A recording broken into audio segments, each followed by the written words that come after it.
So which investment will perform the best and makes the most sense? Buying a franchise or investing in real estate? Now, some of the biggest names you probably go to every day are franchises. Chick-fil-A, McDonald's, Five Guys, my personal favorite, Taco Bell, KFC, Popeyes, 7-Eleven, and the list goes on. So with housing prices soaring over the last 3 years, even the most aggressive and passionate real estate investors are sitting on the sidelines while interest rates are going higher and higher and higher. So that leaves us with buying a franchise, which, think about it, is not nearly as popular as investing in real estate. How do I know? Well, look at this. When I type buy a franchise in YouTube, it gets about 60,000 searches a month, while the phrase invest in real estate gets 640,000 searches a month. How much more is that? Well, how ironic. It's 10x. This all brings us back to the point. Which is a better investment over the next 5 years? Buying a franchise or investing in real estate? I'm glad you asked. There are 4 things we need to consider to be able to decide which is the better investment. Number 1, startup cost. Number 2, cash flow. Number 3, lifestyle impact. Number 4, I'll surprise you. Okay, so if you're investing in real estate, most of us have heard that you need about 20% down. So let's use that number. Now in this example, let's say that you have $50,000 to invest. So you can buy a $250,000 house, right? Now let's come back to that in a second. How much are franchises and how much do you need to put down in order to buy a franchise? Well, without nerding out on you and getting too technical, if you were going to invest in a franchise that also has a $250,000 startup cost, most people are going to get an SBA loan.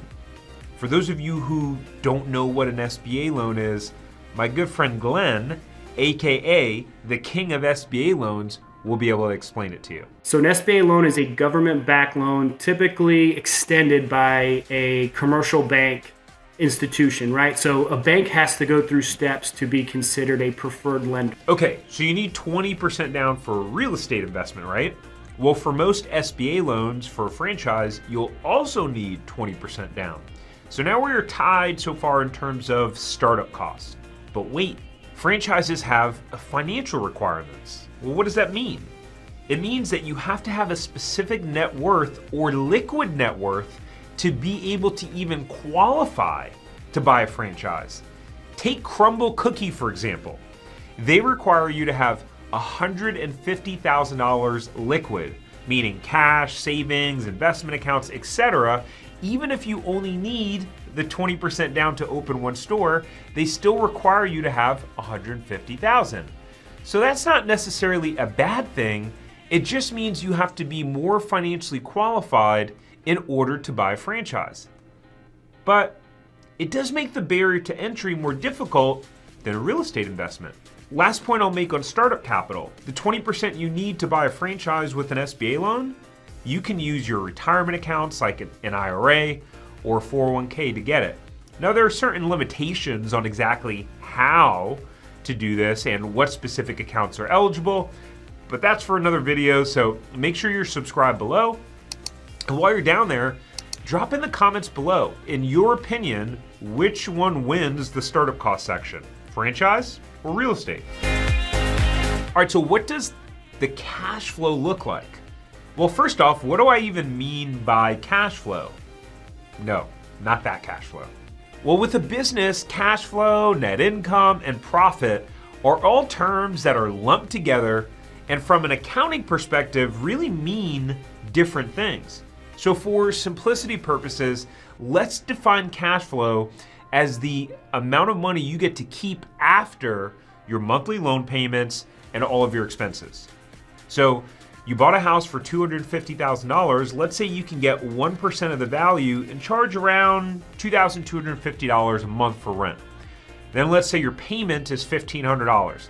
That's $1,150 for principal and interest, $200 for property taxes, and then $150 for insurance. That leaves you with about $750 a month in cash flow.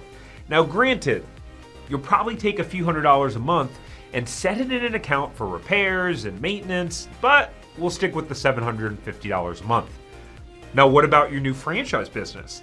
New franchises can take varying amounts of time to get up and open, profitable, and stabilized. So let's just say you buy an existing franchise that someone else is selling. Now, did you know that you can even do that? That there are franchises for sale that are profitable and that the owner is selling for various different reasons? Well, I found a kids barbershop franchise. The asking price is $250,000 and it says the cash flow is $65,000 a year. Now, to provide a little buffer, we're going to call it an even $60,000, which is about $5,000 a month. But we still need to subtract our SBA loan payments. So if you subtract $2,200 a month for your loan, that leaves you with $2,800 a month with your new franchise versus the $750 a month with your real estate investment. Now, when I opened my first franchise, the very first year we made over $50,000 in profit, and I was still able to work my full-time job. Now, I talk about exactly how I did that and how you can too in my 23-page guide, Zero to Profitable Franchise in Less Than 12 Months. The link is down below if you want to go check that out. But it seems like the franchise investment is the easy winner. But hang on, there could be a catch with this franchise thing. So let's talk about that in point number 3. All right, so why is lifestyle so important? Well, continue with that franchise we just talked about. We don't know if it has a manager in place or how many hours the owner is actually putting in, working in, or on the business each week. Now, because I'm very familiar with the franchise space, let's assume that this particular example does have a manager in place and that the owner is putting in about 1 to 2 hours a day on average. That could be early mornings or evenings or mostly on the weekends, where they're still able to have a full-time job. So the owner is putting in 7 to 14 hours a week, which is a lot more than a real estate rental. Now, having owned a rental property myself for years, I doubt if I put in 7 to 14 hours a month. So is the extra $2,000 a month from the franchise investment worth the 7 to 14 hours a week that you may put in? Now, to be fair, a truly semi-absentee or absentee franchise may not actually require that many hours. As an example, when I owned my juice bar franchise that was in California and I was living in Florida over 2,000 miles away, I probably put in 2 to 5 hours a week, if not less, some weeks. So what do you think? Let me know in the comments below. Is the extra commitment of hours worth the additional $2,000 a month in income?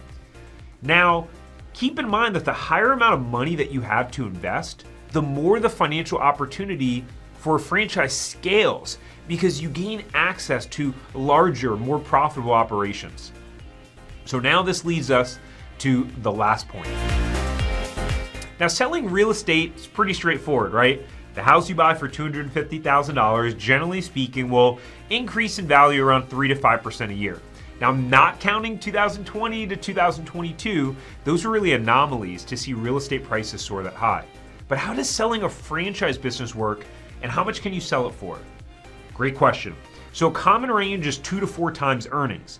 So in this kids haircut franchise, the earnings of $65,000 and a purchase price of $250,000 is a 3.84 multiple. This also tells me that this franchise owner probably isn't spending a lot of time in the business, as the less involvement the owner has to have, the higher the multiple a franchise typically sells for. So what if you were able to grow sales to $85,000 a year? Well, then in theory, you could sell the business for $326,400, representing an over $75,000 gain. But what happens if you don't run the business well? You could lose customers, which means less revenue, which means less profit, and a lower sales price. Also, selling a business can take a long time. It's not as common as buying a house, and the market demand isn't always as high. So overall, in my opinion, a franchise business can be a great investment if you're willing to dedicate more time and are looking for higher cash flow potential, or if your goal is to replace your income so you can quit your job. Real estate is a bit of a longer grind and can definitely be a more set it and forget it. But the monthly cash flow really isn't that significant until you have multiple properties or your debt's paid off. So if you've made it this far and you're like most people, you may not know really how franchising even works. So I made a video right here that talks about how franchising works using McDonald's as the example. So I break down the entire business model of franchising, but using McDonald's. It's really interesting. 150,000 people watched it, so I think you'll like it too. I'll see you over there.